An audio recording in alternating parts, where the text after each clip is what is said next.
So I saw this video a couple of years ago. You might have seen it or heard about it. It went viral actually. Took place in South Africa, in this national park where wildlife is kind of roams all over the place. And this group of buffalo were hanging out by this lake, and they get attacked by a group of lions, and they all disperse, all but one. This baby buffalo just isn't quick enough to get away, and it starts to run from these lions, which are right there, and it runs into this lake, and the lions go in and start pulling it out of the lake. Well, as that's happening, out of nowhere, these two crocodiles appear out of the water and latch onto this buffalo. So it's this like crazy tug of war between the two. Eventually the crocs give up, lions pull this baby out, and it looks like this is it. You know, it's over. All of a sudden, in the distance, you see the buffalo, which had run.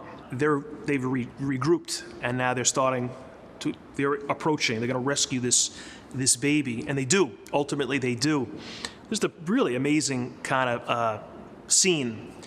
But I mention it to you for this reason. I wonder, is it, in a way, is Lent a little bit like that, or a version of that? And what I mean is this. This whole idea of rescue and retrieval and almost maybe like restoration. Like something happened with these buffalo. They ran, they were scared, and they abandoned one of their own. But then between that moment and their attack, something happened, and they kind of, presumably they realized that they had to go back. They had to go back and rescue. I mean, isn't Lent supposed to be something like that? Has nothing to do with animals. It has to do with us, and about us forgetting at points who we are. And it's almost like we run from ourselves. Sometimes it's like the video, I think it was fear.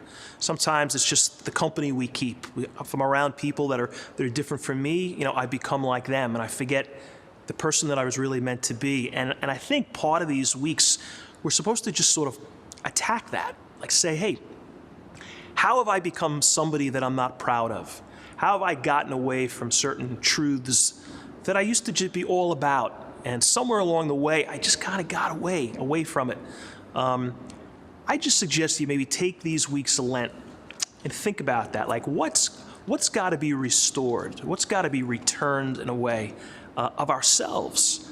The people that God, made us to be. We've become, sin leads us to be somebody else. What some people, or what I'd say most people do with Lent, it's so minimal, and honestly, it's so easy. What do most of us do during Lent? In the beginning of it, we get ashes. We all come out and we get ashes on our forehead, and then for the next 6 Fridays or so, we make sure we don't have meat. And for most people, like that's it. That's the beginning and the end. I mean, that's nothing. Like that's not even the start. How easy is that? You know what I do, which I think is probably like most people, you just sub out. Okay, I can't have meat the next couple of Fridays. I find something, an alternative that I like. Well, how is that changing me spiritually? How is that, changing who I am, and how is that really challenging me?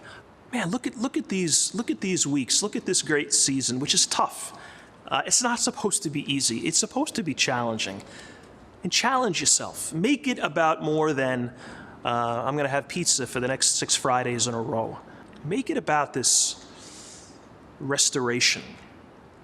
Make it about this rescue, or this return. Rescue yourself this Lent.